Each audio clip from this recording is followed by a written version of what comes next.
Hola, ¿qué tal? Feliz y abundante día para toda la audiencia de nuestro canal Tecnologías Divinas por YouTube.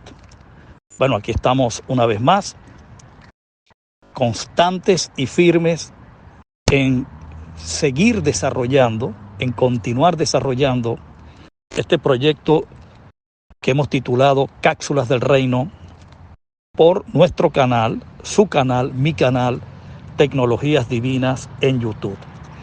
Bueno, para ir ganando tiempo, ya que es un material bastante extenso, quiero recordarles que les habla desde la ciudad de Portland, Estados Unidos, para el mundo, su amigo y maestro en la plenitud del reino, Miguel Faría.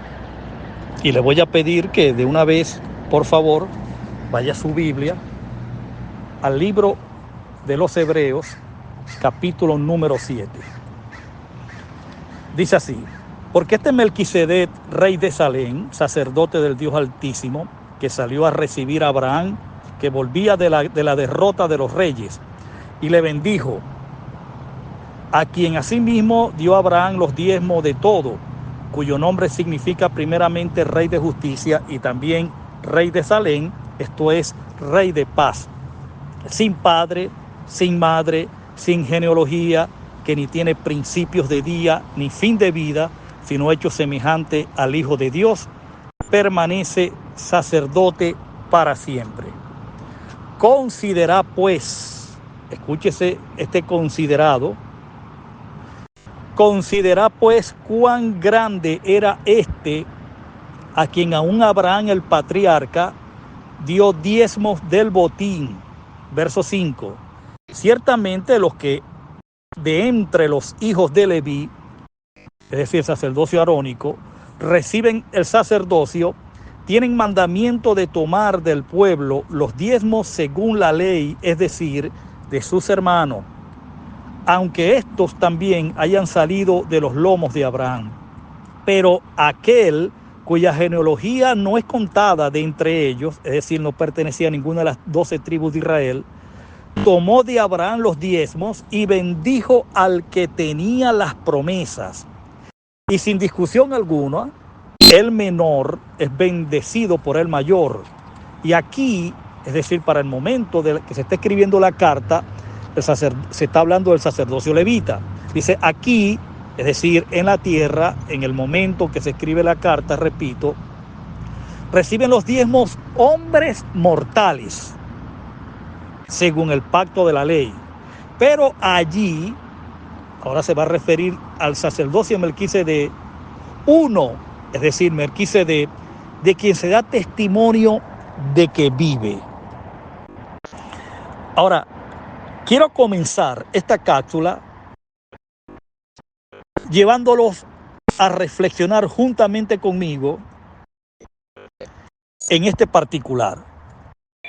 Cuando aparece por primera vez Melquisedec en la escena humana, según Génesis, esto pudo haber transcurrido 1000 o 1200 años después de Adán.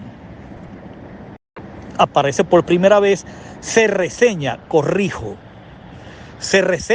primera vez la aparición de Melquisedec, porque es que la Biblia no puede reseñar todo lo que ocurrió en aquellos días, solamente lo que se consideró acto, según los autores, lo que se consideró acto por parte de Yahvé para ser registrado, y no todo lo que ocurrió. Lo mismo se dijo de Jesús en uno de los evangelios, que si se hubiese escrito todo lo que Jesús hizo y dijo, no cabrían los libros en la tierra. Entonces la Biblia no habla de detalles, habla de circunstancias que el autor tuvo a bien registrarla, y así ocurrió. Entonces, ¿qué le quiero decir con esto?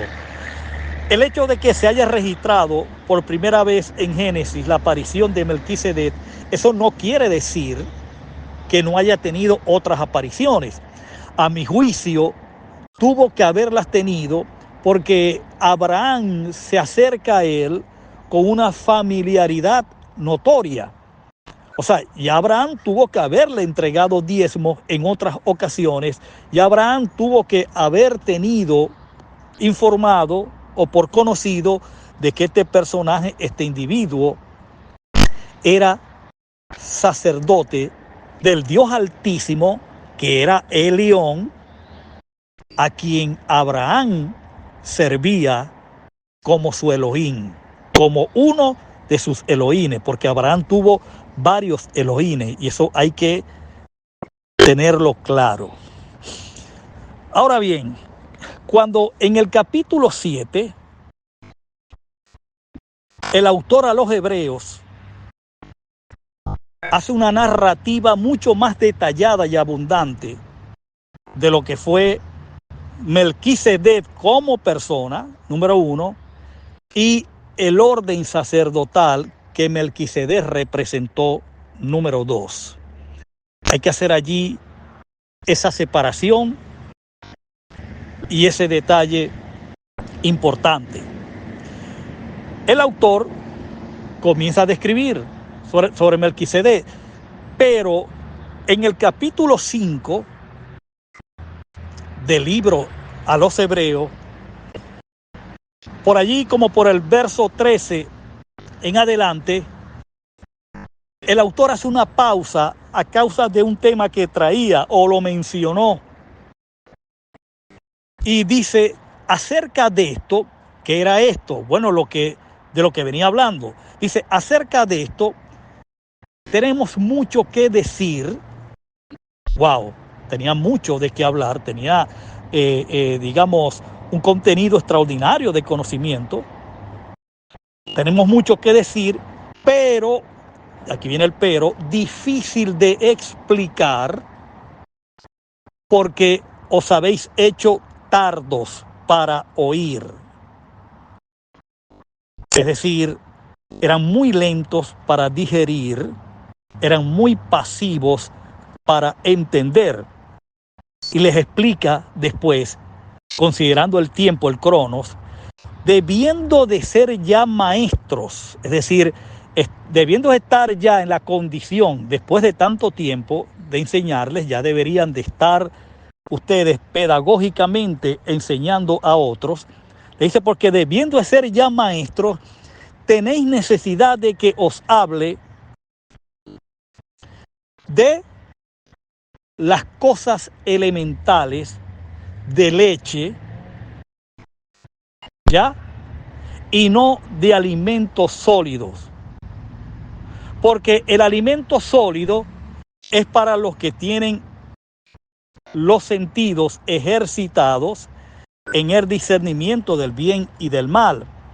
Mas el alimento sólido es para los que ya son maduros, para los que ya han sido ejercitados o habilitados en la palabra de verdad. Vamos a llamarlo así, o en la palabra justicia. No recuerdo cuál es la expresión que usa finalmente el autor, pero no es el tema. A lo que voy es que el tema de Melquisedec era un tema complejo y aquí había un público que, lamentándolo mucho, no estaba migrando en su entendimiento, no estaba haciendo migraciones.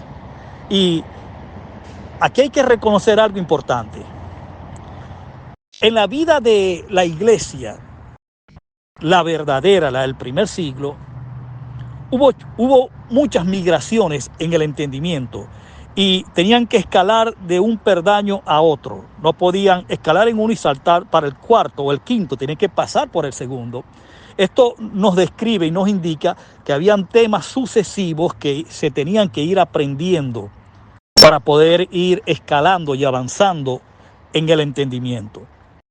Y el tema de Melquisedec era un tema difícil de explicar porque era un tema de unas dimensiones y hoy, 2000 años después, sigue siendo un tema de dimensiones extraordinarias para quienes están presos en los círculos viciosos, religiosos de lo que hoy se conoce como iglesia y que no lo es, sin ánimo de ofender a nadie. Yo con la verdad ni ofendo ni miento. No existe la iglesia hoy. Y reconociendo esto, vas a tener la libertad y el acceso a entender por qué. Y este canal se ha creado para eso, con la mejor intención, en amor y por amor por ti, para que salgas de ese atolladero, de ese estancamiento, de esa parálisis espiritual y divina a la que te sometieron. Esa es la intención del canal.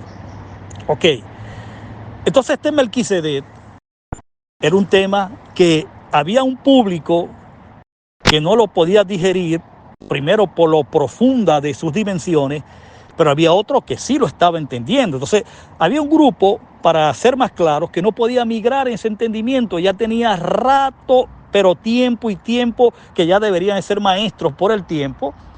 Sin embargo, todavía había un tema que no se les podía suministrar, había un alimento que no se le podía suministrar porque era un alimento con un alto contenido de grasas, de proteínas, de minerales, etcétera, etcétera, y posiblemente por su condición espiritual para el momento, por el estado de su entendimiento para el momento, un alimento con estas características, como lo fue el tema de Melquisedec, pudiese generar una indigestión severa en estos individuos, hablando en forma metafórica, y algunos de ellos posiblemente pudiesen dar un paso hacia atrás y abandonar todo, y no era la tarea. El autor prefirió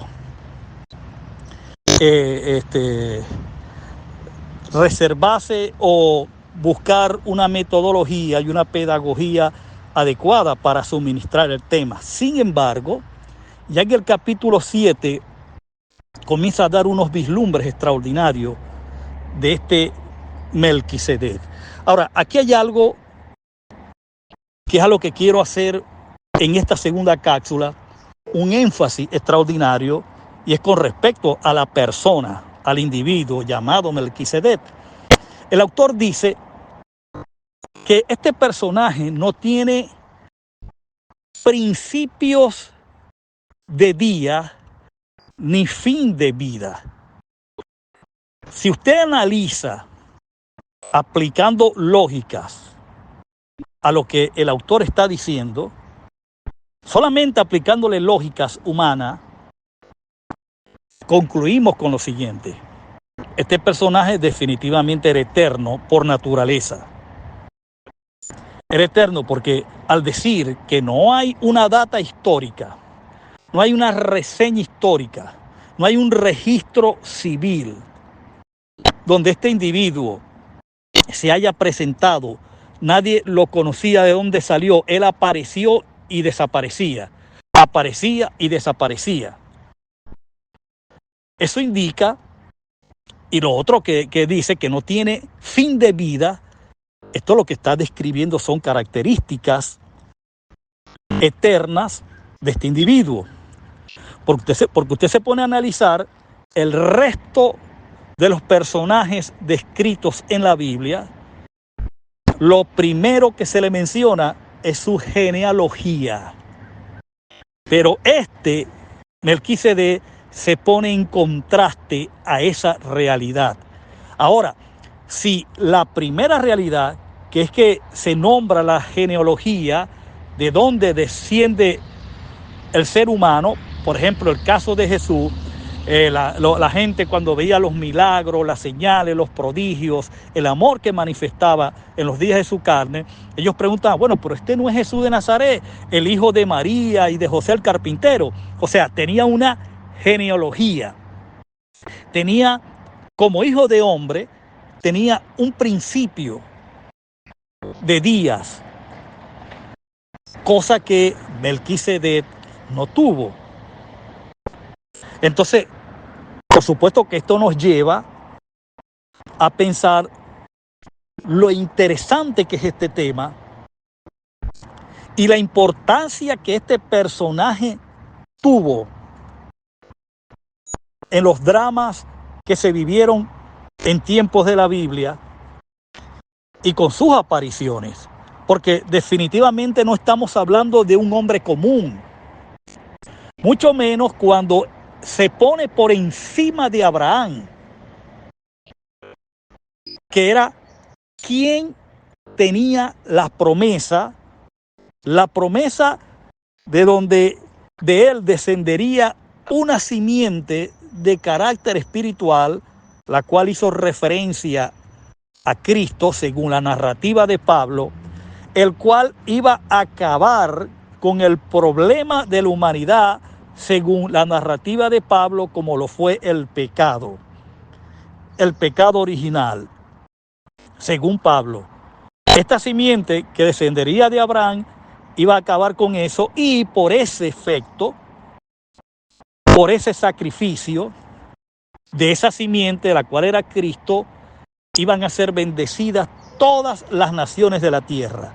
Entonces, imagínese usted lo que significaba Abraham como el portador, como el contenedor de esa promesa, de esa simiente, lo importante que era para las naciones, especialmente para las 12 tribus de Israel, y también para las tribus de los árabes, para el mundo árabe, que son descendientes de Abraham, porque el mundo árabe desciende del primer hijo de Abraham, que fue Ismael, pero ese no es el tema. Pero para que usted tenga una idea, la importancia que tenía este Abraham en días de la Biblia, en los días de la Biblia. Entonces, el autor a los Hebreos coloca a Melquisedec por encima de Abraham, un personaje que no se le conoce genealogía, no se le conoció ni padre ni madre, que era lo más básico y elemental en un ser humano. Tampoco se le conoce principios de día, o sea, este apareció aquí por primera vez, para allá por segunda vez. Nadie supo, porque apareció ya siendo Melquisedec. Así fue como se apareció. Y además, no tiene fin de vida. Es decir, a casi 4.500 años después de su primera aparición, el autor a los Hebreos está afirmando que Melquisedec todavía vivía, todavía estaba vivo, todavía seguía siendo sacerdote. Y esto se torna mucho más importante cuando usted lee el Salmo 110. Si mal no recuerdo, el verso 8, donde el salmista David, inspirado y bajo la unción del Espíritu, dijo, en referencia a Cristo, en este salmo profético para con Cristo, dijo: tú eres sacerdote para siempre, según el orden de Melquisedec. Ahora, el autor a los Hebreos hace un énfasis ya no en la persona como tal de Melquisedec, sino el énfasis que se hace es acerca de su sacerdocio, del sacerdocio, del oficio rey sacerdotal que representó Melquisedec. Porque este era un oficio, la dimensión y la naturaleza de este ministerio real sacerdotal era de carácter y naturaleza definitivamente eternos y divinos, cosa que no lo fue el sacerdocio de Aarón y el sacerdocio de Leví, que eran lo mismo, porque Aarón desciende de Leví, porque el mandamiento, es decir, la ley de Moisés, establecía de que estos personajes deberían ser cambiados constantemente. Número uno, ¿por qué? Porque eran hombres mortales. Y número dos, por su corrupción. Por el hecho de ser humanos. Eran seres con capacidad de corromperse y eran de naturaleza mortales. Por eso que el sacerdocio de Aarón no se establece mediante pacto, mediante juramento. Sin embargo, el de Melquisedec, según Hebreos capítulo 110, se establece mediante el juramento que indica: tú eres sacerdote para siempre, hablando de Cristo, según el orden de Melquisedec.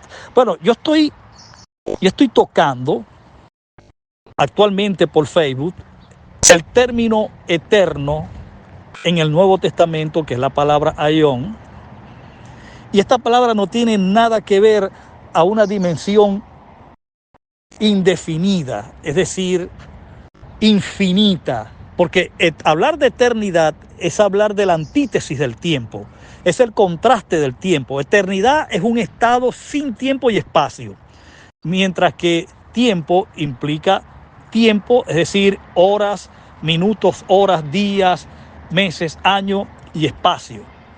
Este plano humano donde estamos, aquí reina es el cronos, el tiempo y el espacio. ¿Ok? Bueno, esta actividad sacerdotal no es que iba a ser para siempre, iba a ser para siempre mientras durara. Pero en donde hay que hacer un énfasis era que en los personajes, es decir, las personas, los individuos que operaron en este sacerdocio, según el orden de Melquisedec, que era un sacerdocio real, sacerdotal, ellos intrínsecamente como individuos, como ser, eran eternos, eran inmortales, eran el antítesis del tiempo y de las criaturas del tiempo. Por ejemplo, tu cuerpo, mi cuerpo, es una criatura del tiempo y estamos inmersos en él, estamos dentro de él para llevar una eternidad de tiempo, es decir, una vida de aión, una vida de tiempo, pero disfrutando de la eternidad aquí y ahora. Eso tiene que quedar muy claro. Bueno, el tiempo que me queda, nos excedimos por 2 minutos, pero no importa, el tema es muy interesante. Entonces el tiempo que me queda es para darle las gracias a usted por estar allí, por estar pendiente. Y bueno, yo espero pues que este tema produzca la luz necesaria para que usted siga migrando en su entendimiento y finalmente cerrar la Biblia y dejarla como un libro de referencia, un referente importante, pero ya con una data histórica de más de 2000 años. Entonces, feliz día para todos.